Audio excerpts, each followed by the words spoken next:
noite terminou com a princesa dizendo a Aladim: meu príncipe, atendi ao desejo de meu pai, mas agora que te conheço, faço com prazer e sem constrangimento. Todos nós ficamos sabendo que a princesa Badrulbudur estava feliz pelo esposo escolhido por seu pai.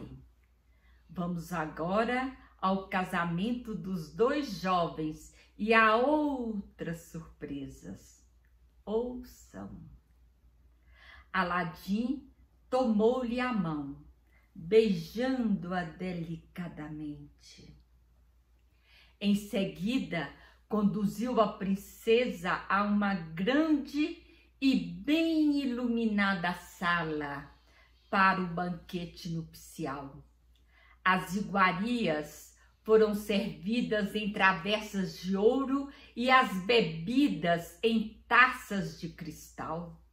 Os talheres eram também de ouro maciço, com os cabos cravejados de pedras preciosas. Toda a sala brilhava de esplendor e luxuosa beleza. Enquanto comiam, ouvia-se suave e harmonioso coro. A princesa ficou fascinada. Nunca ouvira música tão bonita.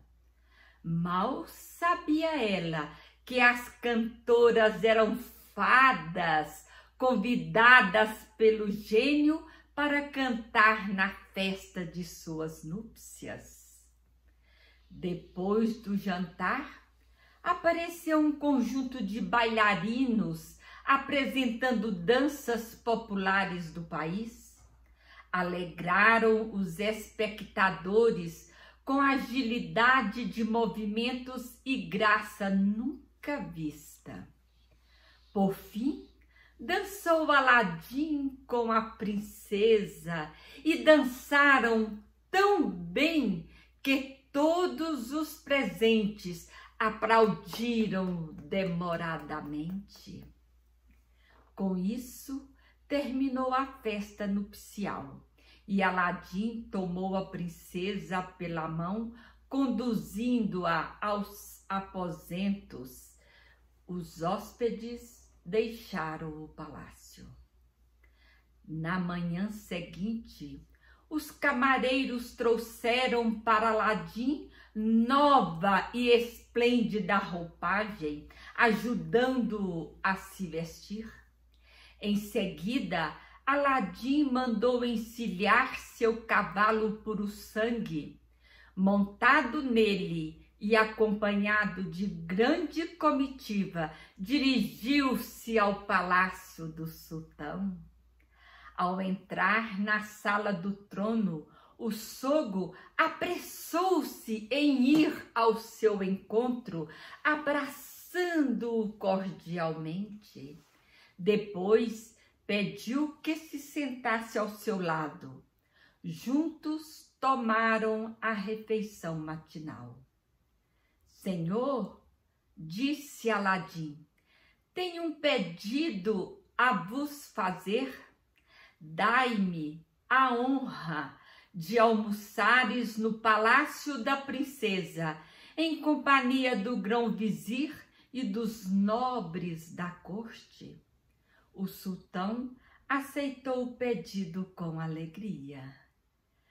Quando o sultão entrou no deslumbrante palácio, sua admiração chegou ao máximo. Cada quarto sobrepujava o outro em arte e bom gosto. Na grande sala abobadada, não pôde disfarçar por mais tempo sua surpresa. As 24 janelas com grades encrustadas de belíssimas pedras preciosas pareciam-lhe incomparáveis. O sultão estava fascinado. Súbito, porém, percebeu que uma das janelas ficara inacabada. Vizir, disse ele ao primeiro-ministro, sabes tu por que esta janela não está acabada?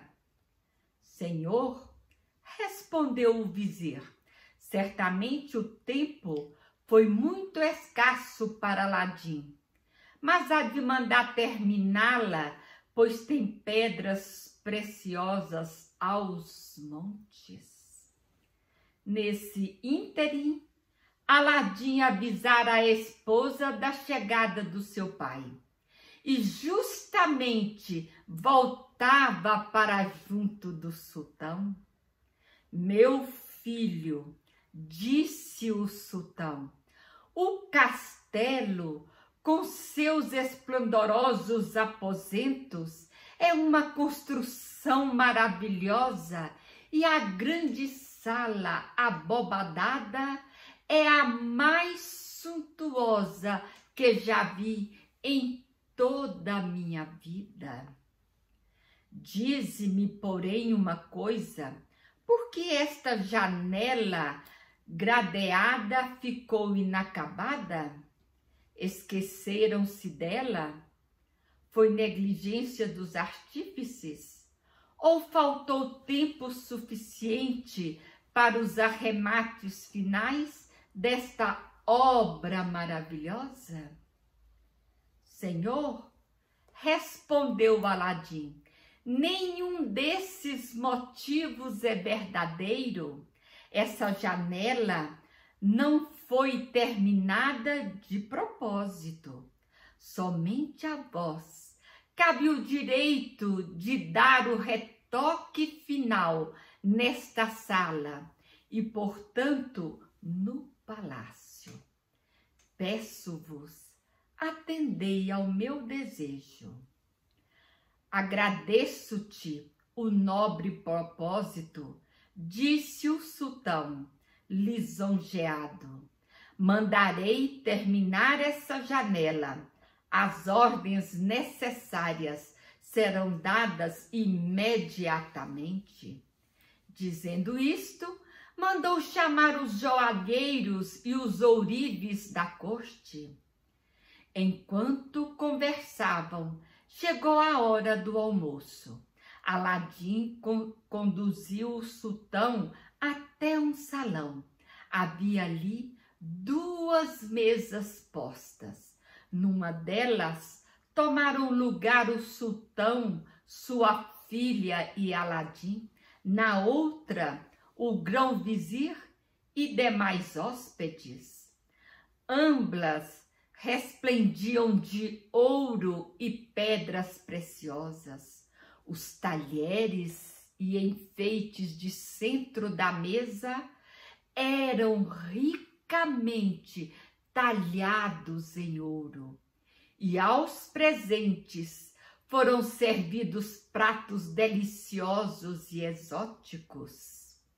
Por fim, o sultão declarou nunca ter almoçado tão bem. 80 escravas, lindas como o brilho da lua cheia, serviam os nobres hóspedes. Canções melodiosas faziam esquecer qualquer preocupação. O sultão estava alegre e bem-humorado, afirmando serem estes os mais belos momentos de sua vida. Quando deixaram a mesa, joalheiros e ourives já se encontravam reunidos. O sultão ordenou que os seguissem até a grande sala. Ali mostrou-lhe as 23 janelas, chamando-lhes a atenção para as grades engastadas de pedras preciosas. Depois Mostrou-lhe a janela inacabada. Mandei chamá-los, disse ele, para que terminem esta janela. Ela deve ficar tão bela e tão artística quanto as outras. Façam o possível para apresentar um trabalho digno do resto e não percam tempo. Os joalheiros e os ourives examinaram mais uma vez o trabalho e o engaste das 23 janelas. Conferenciaram sobre o material à sua disposição e chegaram à conclusão de que nenhum deles estava capacitado para executar o serviço a contento, pois não possuíam pedras semelhantes. Decididos, comunicaram o fato ao sultão. Senhor, disse um dos joalheiros, apesar de nosso talento, não poderemos apresentar um acabamento igual.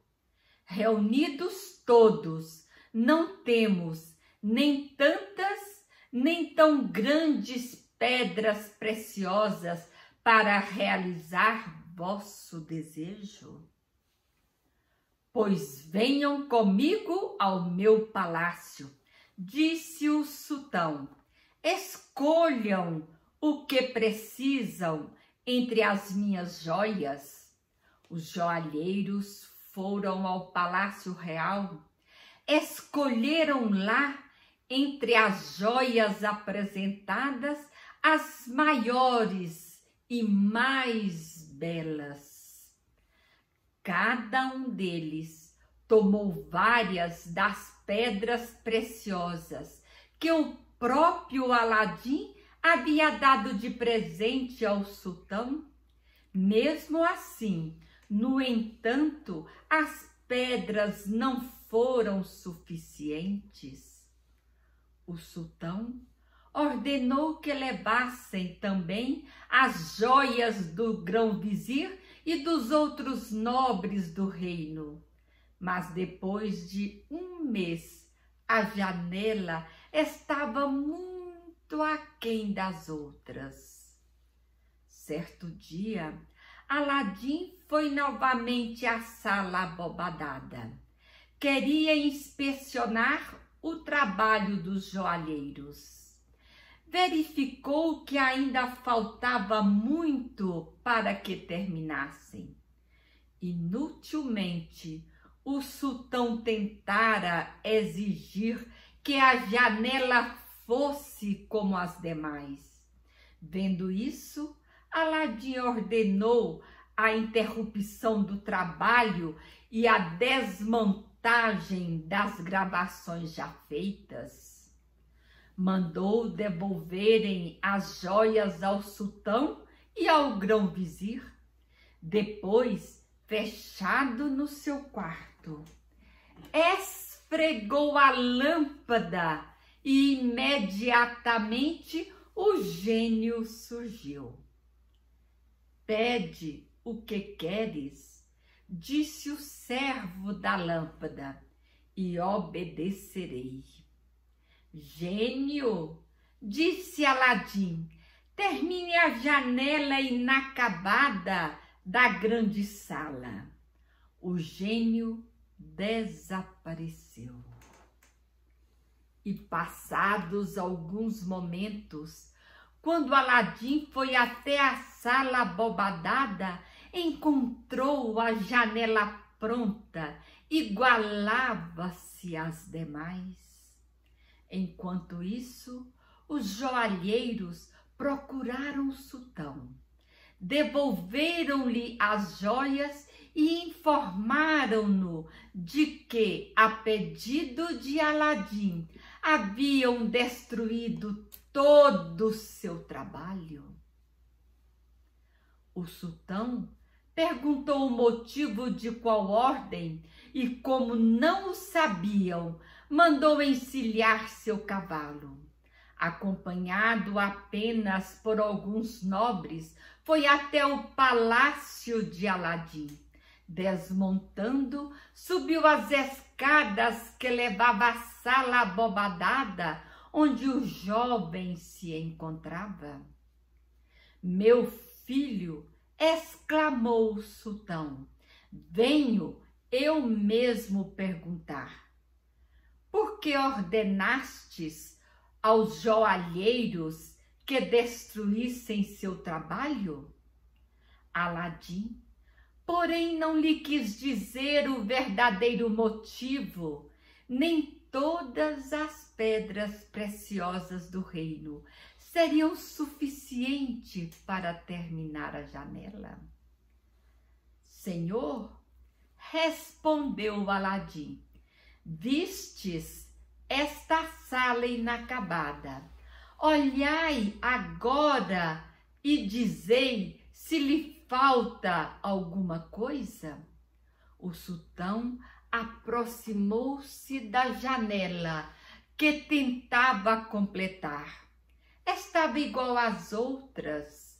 Contudo, julgou enganar-se, encaminhou as demais uma por uma. Querido filho, exclamou, balançando a cabeça, que homem és? O que outros não conseguem fazer em meses, fazes numa só noite? Por Deus, ninguém em todo o mundo pode se igualar a ti. Aladim recebeu modestamente as palavras de elogio do sultão e assegurou-lhe tudo fazer apenas para merecer sua real amizade. Depois de uma breve visita à sua filha, o sultão retornou ao seu castelo. Ali esperava o grão-vizir, a quem contou seu espanto diante do que vira há pouco. O grão-vizir se convenceu ainda mais de que o palácio de Aladim era obra de feitiçaria, mas o sultão não o quis escutar. Vizir, disse ele, ainda não esqueceste o malogrado casamento de teu filho com a princesa. A inveja ainda corrói teu coração. O grão-vizir compreendeu ser inútil falar sobre o assunto. Esperou, pois, que o tempo esclarecesse tudo. De sua janela, o sultão diariamente admirava o palácio de Aladim. Aladim, portanto, não se fechou em seu palácio. Ao contrário, diariamente cavalgava pela cidade. Seus escravos jogavam moedas de ouro para o povo à sua volta. E todos o elogiavam por sua generosidade. Fazia donativo aos pobres e pessoalmente lhes levava auxílio para fazer suas orações. Visitava mesquitas, misturando-se à gente mais simples da cidade. Algumas vezes almoçava com o grão-vizir e este também, de vez em quando, ia apresentar-lhe seus cumprimentos. Frequentemente, Aladim fazia convites às altas personalidades da corte do sultão ou honrava-os com sua visita. Gostava de ir à caça e tomava parte em torneios.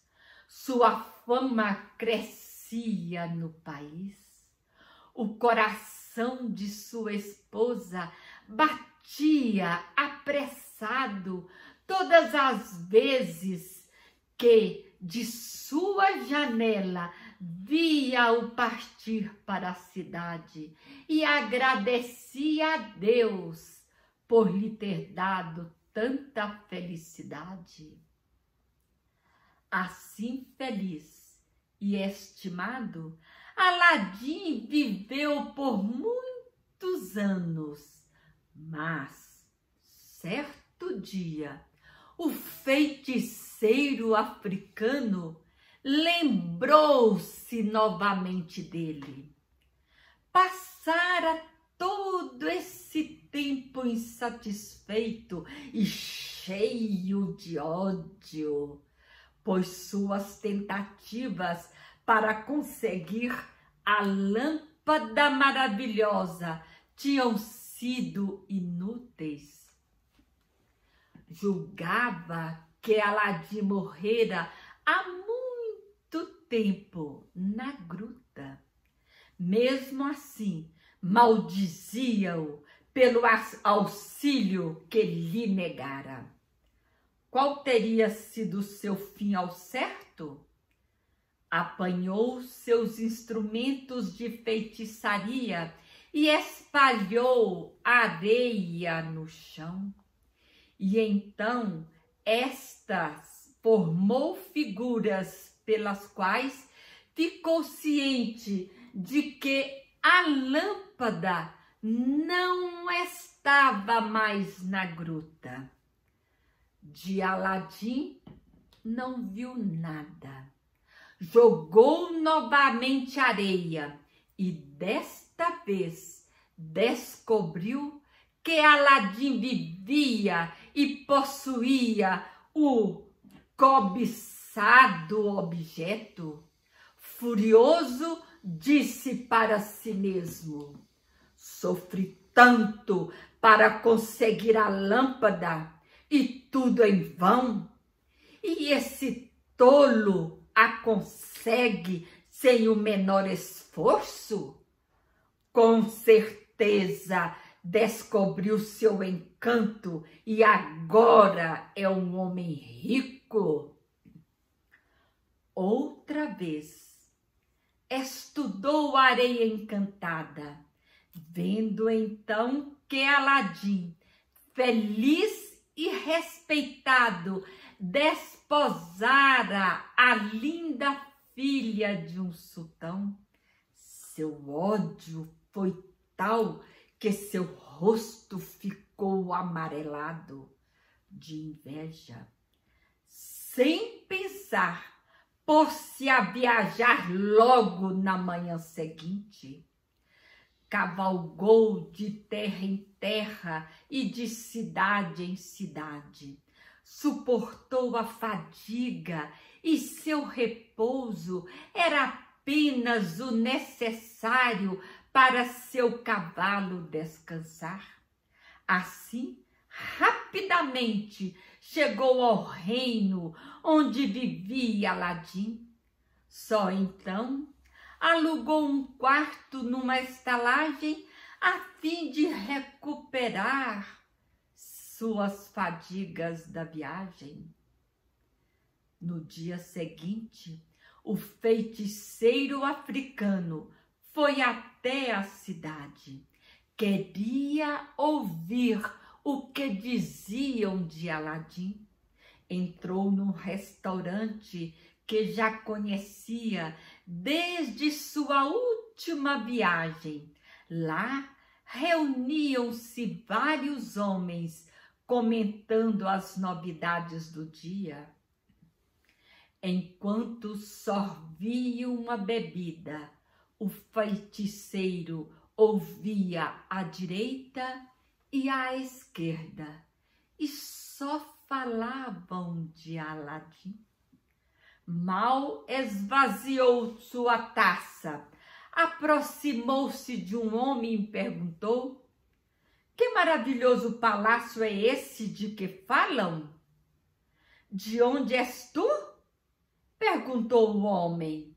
Deves ter chegado agora de viagem, pois do contrário já teria visto o palácio do príncipe Aladim.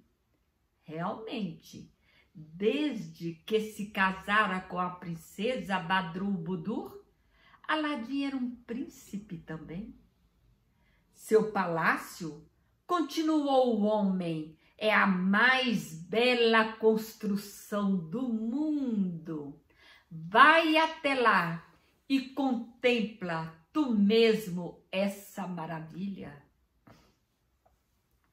Perdoa a minha ignorância, disse o feiticeiro africano. É que cheguei ontem, vindo da longínqua África. A caminho, não tive tempo de ouvir a conversa do povo e por isso não fiquei sabendo de nada. Mas irei ver tal afamado palácio. Se quiseres prestar-me um favor, conduze-me até lá. Quando o homem o levou ao palácio de Aladim e o feiticeiro pôde examinar atentamente a construção, convenceu-se de que este só poderia ter sido construído com a ajuda do gênio. Esse patife, murmurou ele cheio de ódio, hei de cavar-lhe a sepultura. Não tinha competência para ser alfaiate e vive num palácio? Mata-lo-ei e pegarei a lâmpada maravilhosa.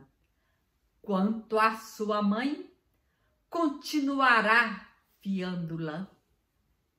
Será que o feiticeiro africano matara o Aladim e conseguira pegar a lâmpada maravilhosa? Saberemos na próxima terça-feira. Aguardem-me. A história, como sempre digo, é deste livro, Joias das Mil e Uma Noites.